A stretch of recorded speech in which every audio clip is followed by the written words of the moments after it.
చాలా తక్కువ టైంలో అయిపోయి పిల్లలకు నచ్చే స్నాక్స్ ఏమైనా ఉంది అంటే పాప్కార్న్ అండి. మా పిల్లలకైతే చాలా ఇష్టం. స్టవ్ పై ఒక ప్యాన్ పెట్టుకొని ఒక స్పూన్ ఆయిల్ వేసుకోవాలి. ఆయిల్ ఎక్కువ తక్కువ అనేమి ఉండదండి, కొంచెం అటు ఇటుగా ఉన్నా ఏం కాదు. ఆయిల్ హీట్ అవ్వగానే ఒక స్పూన్ సాల్ట్, ఒక స్పూన్ పసుపు వేసుకొని మొక్కజొన్న గింజలు వేసి మీడియం టు హై ఫ్లేమ్లో కలుపుతూ ఉండాలి. ఇలా ఆపకుండా కలుపుతూనే ఉండాలండి, లేకపోతే గింజలు మాడిపోతాయి.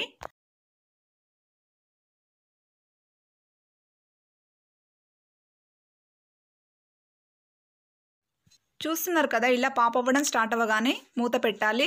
మూత పెట్టిన తర్వాత సౌండ్ ఆగిపోయే వరకు ప్యాన్ను అప్పుడప్పుడు కదిలిస్తూ ఉండాలి. ఇవి పాప్ అయ్యేటప్పుడు సౌండ్ బాగా వినిపిస్తుంది. ఇలా సౌండ్ ఆగిపోగానే స్టవ్ ఆఫ్ చేయాలి.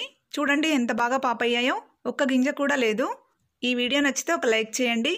Thank you for watching.